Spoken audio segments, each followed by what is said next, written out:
जय हिंद जय भारत। हाय दोस्तों, कैसे हैं आप सब लोग। उम्मीद करता हूँ सब लोग बहुत अच्छे होंगे। मैं भी यहाँ पे बहुत बढ़िया हूँ। आप हमारा ये वीडियो देखिए, इस वीडियो को एंजॉय कीजिए। ऐसे काफी सारे वीडियोस हम आपके लिए लेकर के आएंगे। अगर वीडियो आपको पसंद आए तो उसको लाइक करना और चैनल को सब्सक्राइब करना ना भूलें। एक छोटा सा अनाउंसमेंट वीडियो से पहले मैं आपको करना चाहता हूँ कि plus subscription group 1 plus subscription group 2 और ग्रुप 1 दोनों के अवेलेबल है। ग्रुप 1 और ग्रुप 2 का कॉम्बो भी आप ले सकते हैं और ग्रुप 2 के इंडिविजुअल भी अवेलेबल है। 2 months, 3 months, 6 months, 12 months, 24 months and 36 month का सब्सक्रिप्शन अवेलेबल है, जिसका बेनिफिट आप ले सकते हैं। अगर आप कॉम्बो लेना चाहते हैं 12 months, 24 month एंड 36 month का मिलेगा। लाइव इंटरेक्टिव क्लासेस होगी, स्ट्रक्चर कोर्स एंड पीडीएफ होगा, लाइव टेस्ट एंड क्विज होगा, ओपन हाउस रहेगा, डिजिटल नोट्स मिलेंगे, अनअकैडमी कम्युनिटी रहेगी, अनलिमिटेड एक्सेस भी रहेगा आपको। ओके, आइकॉनिक सब्सक्रिप्शन भी अवेलेबल है आपके, जो सीएफएन ग्रुप 2 के लिए 2 months, 3 months, 12 months, 24 months and 36 month के लिए अवेलेबल है। इस ऑफर का बेनिफिट ले सकते हैं।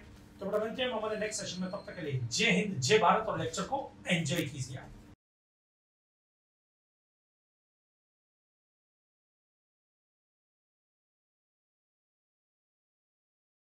अब आते हैं आईजीएसटी एक्ट की एग्जाम्पशन। सबसे पहला केस, सप्लायर अगर नॉन टैक्सेबल टेरिटरी का है, मतलब इंडिया का नहीं, आउटसाइड इंडिया का, और वो सर्विस दे रहा है, मतलब इन शॉर्ट ये इंपोर्ट सर्विस की बात हो रही है यहाँ पर। रिसिपिएंट अगर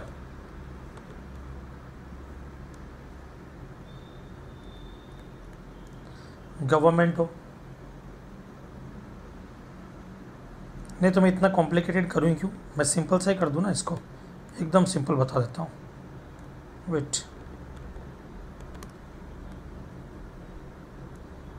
रेसिपिएंट अगर गवर्नमेंट हो, लोकल अथॉरिटी हो या गवर्नमेंटल अथॉरिटी हो, मतलब गवर्नमेंट और गा, ये नहीं गा और इंडिविजुअल। तो इधर देखो, रेसिपिएंट अगर गवर्नमेंट,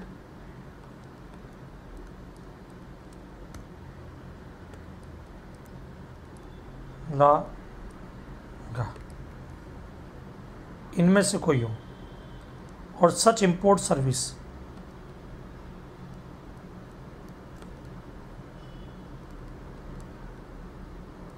यूज्ड फॉर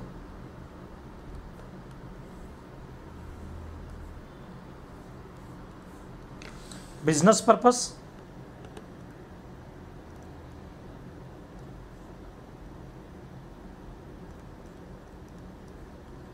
बिजनेस के लिए यूज हो रही है, तो फिर टैक्स लग जाएगा। एकदम सिंपल और लेमन लैंग्वेज में समझा रहा हूँ बेटा। आप एक्ट की लैंग्वेज देखोगे तो और भी कॉम्प्लिकेटेड है, समझ में नहीं आएगा। आप तो इतना ध्यान रखना, सप्लायर अगर नॉन टैक्सेबल टेरिटरी का है और सर्विस दे रहा है रिसिपिएंट को, और जो रिसिपिएंट कोई भी हो, यहाँ पे मैंने खाली गवर्नमेंट ला और गा लिखा, इंडिविजुअल भी लिखो, एक इंडिविजुअल एंड इंडिविजुअल।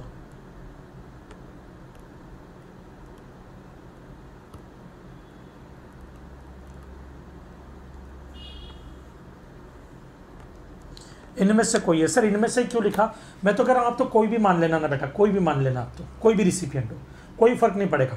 रीजन क्या है कि ये जो लोग मैंने लिखे ना, गवर्नमेंट, ला, गा और इंडिविजुअल, ये क्या करते हैं, इंपोर्ट सर्विस को पर्सनल पर्पस के लिए भी काम में ले सकते हैं और बिजनेस के लिए भी काम में ले सकते हैं।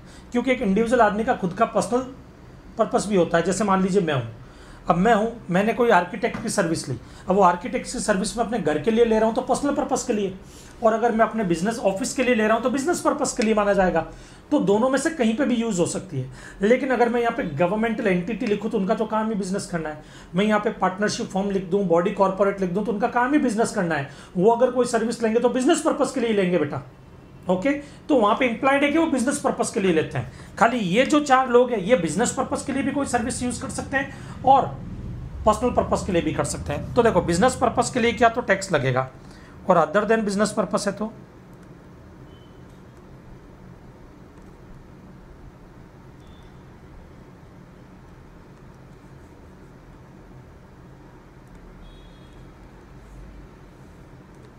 अदर देन बिजनेस पर्पस है तो फिर क्या होगा, उस केस के अंदर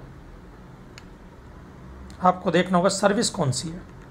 सीधा एग्जाम्प्ट मत कर देना, आपको देखना सर्विस कौन सी है।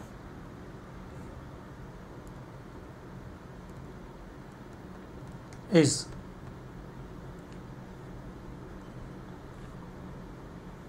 पहला OIDAR वाली सर्विसेज है। कौन सी सर्विस? OIDAR वाली services, online information database access and retrieval services. दूसरा, या फिर transportation of goods by vessels, foreign के किसी वेसल से इंडिया में माल आ रहा है,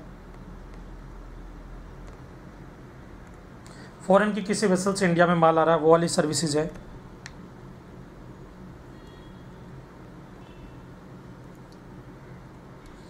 अगर OIDAR वाली सर्विसेज है तो फिर टैक्स लगेगा बेटा किसमें?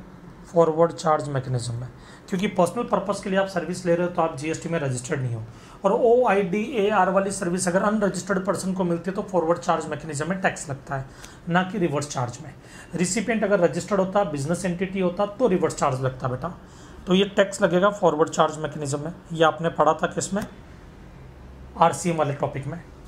Transportation of goods by vessels की सर्विसेज है, तब भी टैक्स लगेगा। ये वाला टैक्स लगेगा RCM में, ये वाला टैक्स लगेगा RCM में। अब बारी आती है आपके services is other services.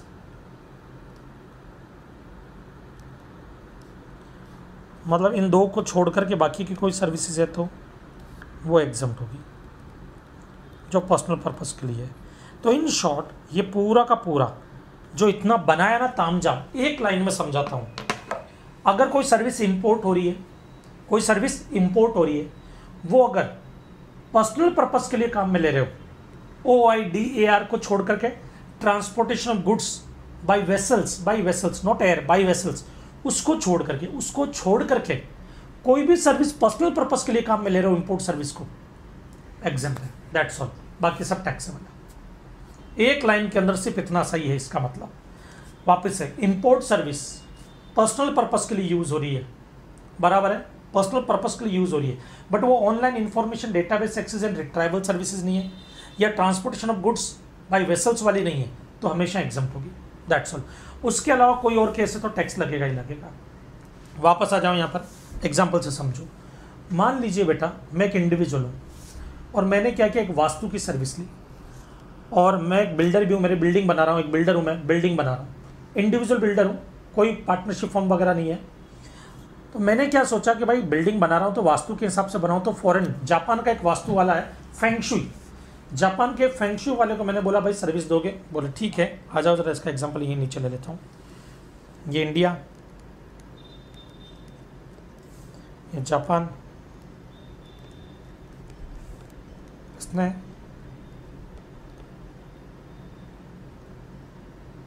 Feng shui की सर्विस दी मुझे। ये जो फेंग शुई की सर्विस दी मतलब वास्तु, ये मैं अगर बिल्डर हूँ, बिजनेस के लिए यूज कर रहा हूँ,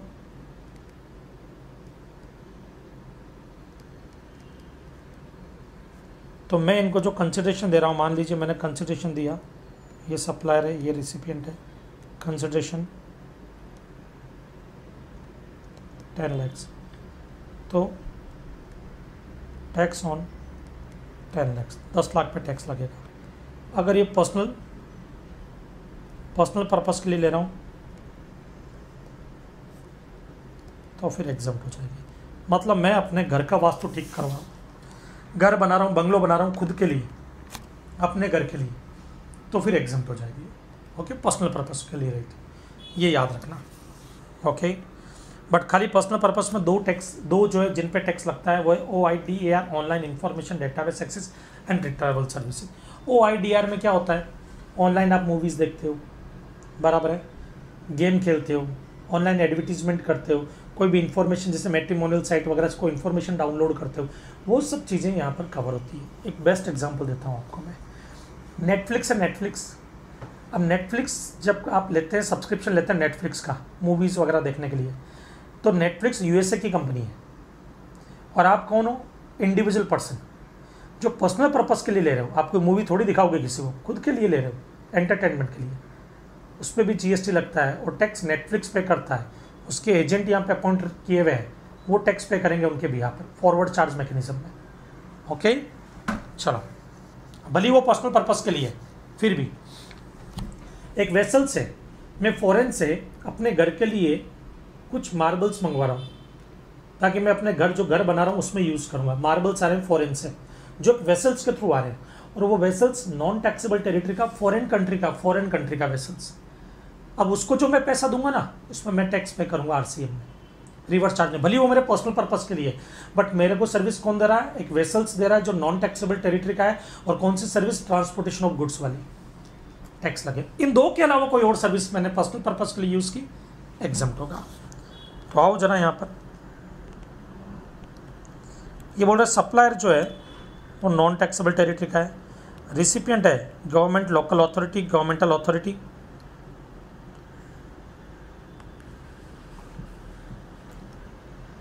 इंडिविजुअल।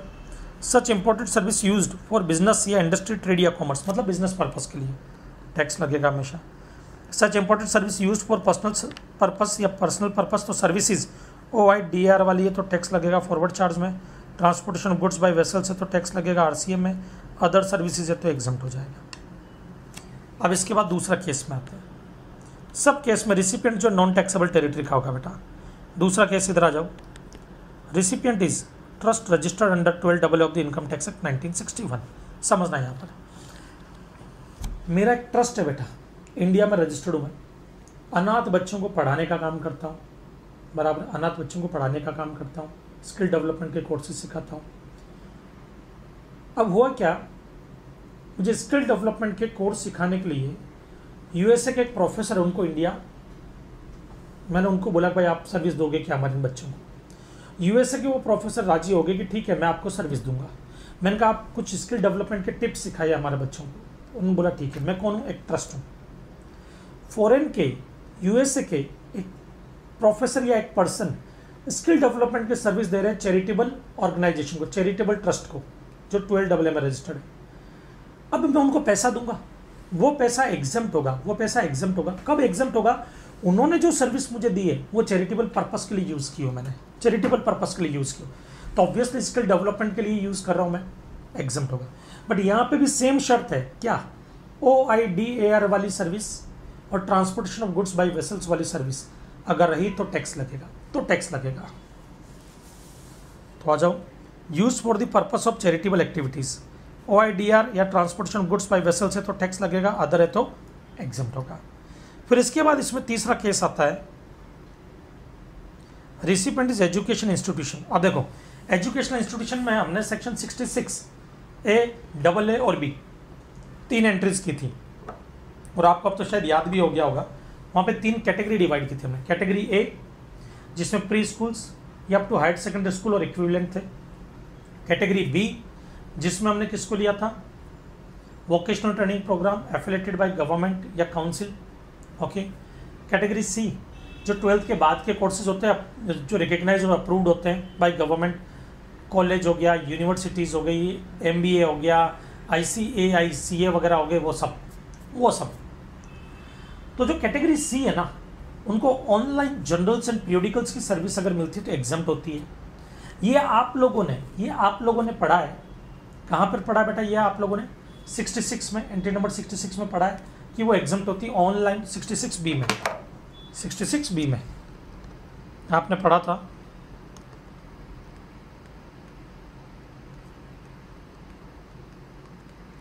कि भाई ऑनलाइन